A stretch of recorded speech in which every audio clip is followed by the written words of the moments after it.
बंदी बनाए गए व्यक्ति के मौलिक अधिकारों की रक्षा किस अनुच्छेद से प्रदत्त है? तो वो दोस्तों प्रदत्त जो है मेरा आर्टिकल 22 से है, आप लोग याद रखिएगा, ठीक है।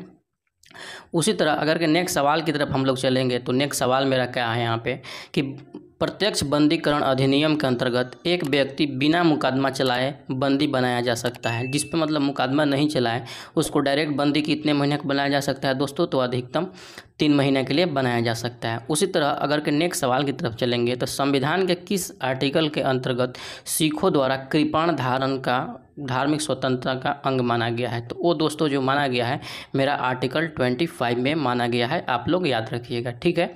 उसी तरह अगर के नेक्स्ट सवाल की तरफ हम लोग बढ़ेंगे दोस्त, नेक्स्ट सवाल है मेरा कि निम्नलिखित में से किस एक को नागरिकों के मौलिक अधिकारों का रक्षक तथा भारत के संविधान का अभिभावक माना जाता है? तो वो कौन सा माना जाता है दोस्तों? मेरा उच्चतम न्यायालय को माना जाता है, ठीक। नेक्स्ट सवाल है कि भारत के संविधान के किस अनुच्छेद के अंतर्गत भारत का उच्चतम न्यायालय नागरिकों के मूल अधिकारों के प्रवर्तन के लिए विभिन्न रिट जारी करने का अधिकार रखता है? तो आपको पता होगा वो मेरा आर्टिकल 32 है, यानी कि आर्टिकल 32 के थ्रू रिट जारी करने का अधिकार सर्वोच्च न्यायालय को है, ठीक। नेक्स्ट सवाल है मेरा यहाँ पे कि निम्नलिखित में से किस एक प्रलेख को किसी व्यक्ति का स्वतंत्रता का महानतम रक्षक माना जाता है? तो वो माना जाता है दोस्तों बंदी प्रत्यक्षीकरण रीट को, ये रीट है, आप लोग याद रखिएगा। उसी तरह अगर के नेक्स्ट सवाल में हम लोग चलेंगे तो नेक्स्ट सवाल मेरा यहाँ पे है दोस्त कि निम्नलिखित में से किस वाद के भारतीय संविधान के मूल संरचना के सिद्धांत के रूपरेखा को प्रतिपादित किया था? तो जैसे कि आपको पता होगा जो इस पर सर्वोच्च न्यायालय ने अपना फैसला दिया था वो जो केस था केशवानंद भारती बनाम केरल राज्य केस था, ठीक। आशा करता हूँ आप लोग को ये वीडियो पसंद आ रही होगी। कैसा लग रहा है वीडियो कमेंट सेक्शन में अपना निर्णय जरूर बताएं, ठीक। आगे बढ़ने से पहले हम आपको बताना चाहूँगा अगर कि अभी तक आप लोगों ने परीक्षा का फॉर्म नहीं भरना है, बीपीएससी शिक्षक का भरा नहीं है तो जल्दी से जल्दी उसको भर दे, क्योंकि जो लास्ट डेट है दोस्तों बहुत ही नज़दीक आ गया है लास्ट डेट हमारा। हो सकता है कि साइट बिजी हो जाए जिसकी वजह से आपको फॉर्म भरने में दिक्कत परेशानी हो। बहुत लोग का क्या होता है कि पहले पेमेंट कट जाता है उसके बाद फिर नहीं फॉर्म अप्लाई होने पाता है। तो उससे अच्छा है कि 4 दिन पहले 5 दिन पहले या 1 सप्ताह पहले आपको सेफ जोन में हो जाना चाहिए कि सारा प्रोसेस ख़त्म कर लेना चाहिए फॉर्म भरने का, ठीक है। तो जितना जल्दी हो सके अगर अभी तक नहीं भरे हैं फॉर्म तो आप लोग भर लीजिए। नेक्स्ट सवाल है दोस्तों यहाँ पे किस राज्य में ने संसद को मौलिक अधिकारों में संशोधन का अधिकार दिया? तो वो कौन दिया था दोस्तों? जैसे कि अभी बताया ऊपर में केशवानंद भारती वाद ने दिया था, ठीक। आगे बढ़ेंगे अगर के इसी तरह हम तो आगे मेरा सवाल है दोस्तों कि वर्तमान समय में भारतीय संविधान के अंतर्गत संपत्ति का अधिकार है? क्या है? संपत्ति का अधिकार एक वैधानिक अधिकार है, आप लोग याद रखिएगा। नेक्स्ट सवाल है कि संपत्ति के अधिकार को कब समाप्त कर दिया गया? तो आपको पता होगा कि जो 44वां संविधान संशोधन मेरा 1978 ईस्वी हुआ था दोस्तों, उसमें संपत्ति को अधिकार को एक मौलिक अधिकार से हटाकर विधिक अधिकार यानी कानूनी अधिकार के रूप में उसको रख दिया गया, ठीक है। अगला सवाल की तरफ बढ़ के बढ़ेंगे हम लोग। तो अगला सवाल मेरा यहाँ पे है, जैसा कि स्क्रीन पर आप लोग देख सकते हैं कि भारतीय संविधान द्वारा प्रदत्त निम्न में से कौन सा अधिकार गैर नागरिकों को भी उपलब्ध है? तो कौन सा अधिकार जो है दोस्तों कि गैर नागरिकों को भी उपलब्ध है? तो वो है दोस्तों संवैधानिक निराकरण का अधिकार गैर नागरिकों को भी उपलब्ध है। उसी तरह अगर के नेक्स्ट सवाल की तरफ चलेंगे तो नेक्स्ट सवाल है मेरा कि भारत में रहने वाला ब्रिटिश नागरिक दावा नहीं कर सकता है। जो भारत में ब्रिटिश नागरिक रहता है तो वो बिल्कुल दावा नहीं कर सकता है कि उसको व्यापार और व्यवसाय में स्वतंत्रता का अधिकार प्राप्त हो, ठीक। उसी तरह नेक्स्ट सवाल है मेरा बंधुआ मजदूर उन्मूलन अधिनियम संसद ने पारित किया था। कब पारित किया था दोस्तों? 1976 में पारित किया था। अभी तक आप लोगों ने क्या क्या पढ़ लिया है? आप लोग जो प्रिपरेशन कर रहे हैं टीचर का तो उसमें क्या क्या पढ़ लिया है और क्या क्या बचा है अपने अनुसार कमेंट सेक्शन में ज़रूर बताएं ताकि हम समझ पाएँ कि आपको कौन से और टॉपिक पर आपको वीडियो चाहिए, ठीक है। तो जो भी प्रॉब्लम हो, जो भी अगर के आपको कोई टॉपिक पर वीडियो चाहिए तो आप कमेंट सेक्शन में बेहिचक लिख दीजिए, मैं कोशिश करूँगा तो आपको वीडियो बनाकर दे दूँगा कि आप लोगों को थोड़ा हेल्प हो जाए, ठीक है।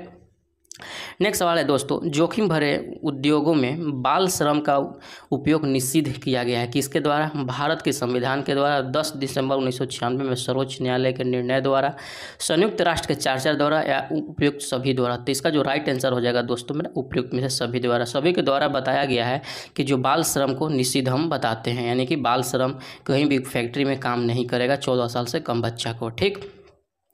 उसी तरह अगर के नेक्स्ट सवाल की तरफ चलेंगे दोस्तों, नेक्स्ट सवाल है मेरा, सेवा का अधिकार की अवधारणा प्रारंभ हुई किस देश में प्रारंभ हुई दोस्तों सेवा का अधिकार? तो वो प्रारंभ हुई थी मेरा ग्रेट ब्रिटेन यानी कि ब्रिटेन में, ठीक। उसी तरह नेक्स्ट सवाल है मेरा यहाँ पे कि भारतीय संविधान में राज्य के नीति निर्देशक सिद्धांतों का विचार लिया गया है, कहाँ से लिया गया है दोस्तों? तो वो जो लिया गया है दोस्तों राज्य का नीति निर्देशक तत्व तो लिया गया है मेरा आयरलैंड के संविधान से, ठीक है।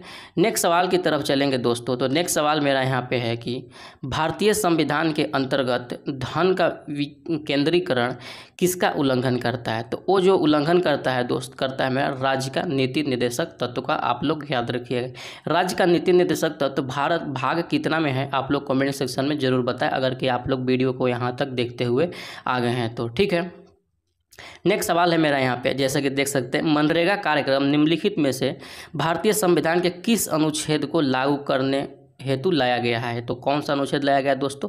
आर्टिकल 43 लाया गया, ठीक है। नेक्स्ट है मेरा, भारतीय संविधान का कौन सा अनुच्छेद भारत की विदेश नीति से संबंधित है? तो विदेश नीति से जो संबंधित है दोस्तों वो मेरा संबंधित है आर्टिकल 51, ठीक है। आप लोग ये चीज़ को याद रखिएगा, ठीक। उसी तरह अगर के नेक्स्ट सवाल की तरफ बढ़ेंगे दोस्तों मेरा यहाँ पे, तो नेक्स्ट सवाल मेरा यहाँ पे हो जाता है कि राज्य के नीति निर्देशक सिद्धांत एक चेक है जो बैंकों की जो बैंकों की सुविधा अनुसार अदा किया जाता है, किसने कहा था? तो वो जो दोस्तों कहा था वो कहा था केटी शाह ने, ये चीज़ याद रखिएगा। उसी तरह अगर कि नेक्स्ट सवाल की तरफ चलेंगे मेरे दोस्त, तो नेक्स्ट सवाल है मेरा कि संविधान में मूल कर्तव्यों को जिसकी सिफारिश पर सम्मिलित किया गया वह है, वो किसके मतलब सिफारिश पर किया गया दोस्तों? तो स्वर्ण सिंह समिति के सिफारिश पर किया गया था। मूल कर्तव्यों का उल्लेख संविधान में कब किया गया? तो कब किया गया दोस्तों? 42वां संविधान संशोधन 1976 के द्वारा किया गया, ठीक। नेक्स्ट सवाल यहाँ पे जैसे कि देख सकते हैं आप, भारत के संविधान के किस भाग में मौलिक कर्तव्य का उल्लेख है? तो वो जो उल्लेख है दोस्तों 4 के ए में या 4 के क में है, ठीक, भाग।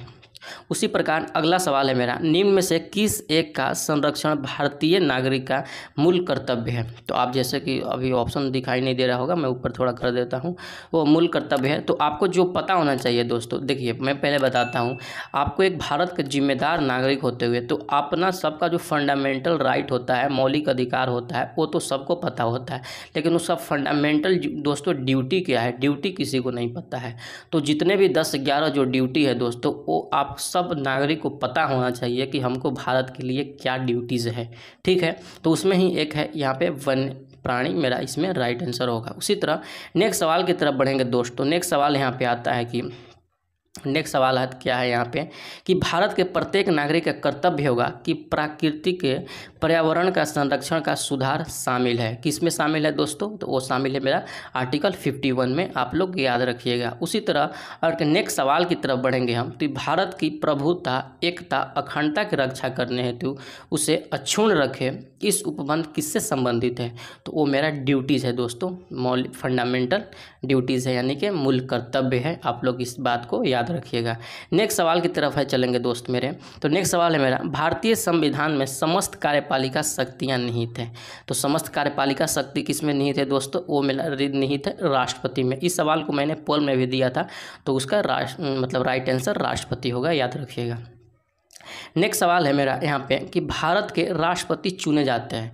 भारत के राष्ट्रपति दोस्तों कैसे चुने जाते हैं? तो वो जो चुने जाते हैं दोस्तों राज्यसभा, लोकसभा तथा राज्य के विधानसभाओं के निर्वाचित सदस्यों के द्वारा चुने जाते हैं भारत के राष्ट्रपति, आप लोग याद रखिएगा। नेक्स्ट सवाल की तरफ बढ़ेंगे तो नेक्स्ट सवाल मेरा है कि भारत के राष्ट्रपति के उम्मीदवार के लिए क्या आवश्यक नहीं है? तो वो आवश्यक है पढ़ा लिखा नहीं है।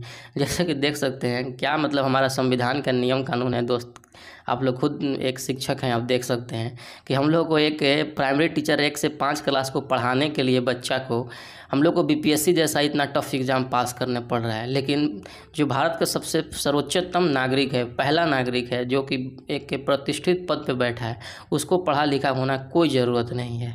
आप लोग देख सकते हैं। ठीक है, चलिए कोई बात नहीं, अगला सवाल की तरफ बढ़ते हैं हम। तो अगला सवाल मेरा यहाँ पे है दोस्त कि भारतीय संविधान का कौन सा अनुच्छेद राष्ट्रपति के पद के लिए पुनः निर्वाचन की योग्यताएं निर्धारित करता है दोस्तों? तो कौन करता है? तो वो मेरा करता है आर्टिकल 57। ठीक, नेक्स्ट सवाल है कि भारतीय संविधान के किस अनुच्छेद के तहत राष्ट्रपति पर अभियोग चलाया जा सकता है? यानी कि जो राष्ट्रपति पर महाभियोग लगता है दोस्तों, वो लगता है मेरा आर्टिकल 61। ये बहुत इंपॉर्टेंट क्वेश्चन है, आप लोग याद रखिएगा। नेक्स्ट सवाल है कि राष्ट्रपति का जो रिक्त स्थान होता है भर लिया जाना चाहिए कितना दिन के अंदर में? तो उसको 6 महीने के अंदर में उसको फिलअप कर देना चाहिए। ठीक, उसी तरह अगर के नेक्स्ट सवाल की तरफ बढ़ेंगे दोस्त मेरे, तो नेक्स्ट सवाल है मेरा, भारतीय संसद का संयुक्त अधिवेशन निम्नलिखित में से कौन सा एक बुला सकता है? तो कौन बुलाता है दोस्तों? तो आपको पता होगा, जो बुलाता है वो प्रधानमंत्री की सिफारिश पर राष्ट्रपति बुलाता है। ठीक, नेक्स्ट सवाल की तरफ चलेंगे। तो नेक्स्ट सवाल मेरा यहाँ पे आता है कि भारत के राष्ट्रपति ने भारत के राष्ट्रपति ने जिस एकमात्र मामले में अपना वीटो शक्ति का प्रयोग किया था वह कौन सा मतलब विधेयक था या संशोधन था? वो जो संशोधन था दोस्तों, भारतीय डाक सेवा घर। अगर कि आपको किसी को पता हो कि वीटो शक्ति क्या होता है तो ज़रूर से ज़रूर कमेंट सेक्शन में बताएं, ताकि हम समझ सके कि आप लोग को भी जानकारी बहुत कुछ है। ठीक है, बाकी मैं जब इसका रेगुलर क्लास स्टार्ट करूंगा दोस्तों पॉलिटी का, तो उसमें बहुत ही अच्छे तरीके से ये सारा चीज़ को मैं समझाऊंगा। इसमें तो वीडियो लंबे होने के चलते मैं जो भी मतलब टू द पॉइंट है आपका, जो भी प्रीवियस ईयर में बस क्वेश्चन आंसर आए हैं, बस उसी को डिस्कस कर दे रहे हैं। बाकी सब तो जो एक रेगुलर क्लास आएगी सारे सब्जेक्ट का, उसमें अच्छे से मैं इस सब चीज़ को डिस्कस करूँगा। ठीक है, उसी तरह नेक्स्ट सवाल की तरफ चलेंगे दोस्त। नेक्स्ट सवाल है मेरा, भारतीय संविधान के किस अनुच्छेद के अंतर्गत राष्ट्रपति संसद के दोनों सदनों द्वारा पारित किसी बिल को अपनी स्वीकृति रोक सकता है? यानी कि कौन सा आर्टिकल में मतलब दोनों सदनों से पास होने के बाद भी उसको रोक सकता है दोस्तों? तो वो मेरा है आर्टिकल 111, आप लोग याद रखिएगा। उसी तरह अगर नेक्स्ट सवाल की तरफ चलेंगे मेरा, तो नेक्स्ट सवाल मेरा है, निम्नलिखित में से राष्ट्रपति किसकी नियुक्ति करता है? तो किसकी नियुक्ति करता है दोस्तों? तो वो करता है भारत का महान्यायवादी का भी करता है, नियंत्रक और महालेखा परीक्षक का भी करता है, राज्यपाल का भी करता है। तो इसी प्रकार मेरा इसका जो राइट आंसर हो जाएगा मेरा उपयुक्त में से सभी हो जाएगा। ठीक, नेक्स्ट सवाल है दोस्त, भारत के संविधान के किस अनुच्छेद के अधीन भारत के राष्ट्रपति को अध्यादेश जारी करने की शक्ति प्राप्त है? तो किस आर्टिकल के अनुसार है दोस्तों जो अध्यादेश जारी करता है राष्ट्रपति? तो वो मेरा करता है आर्टिकल 123 1, 2, 3, आप लोग याद रखिएगा। ठीक है,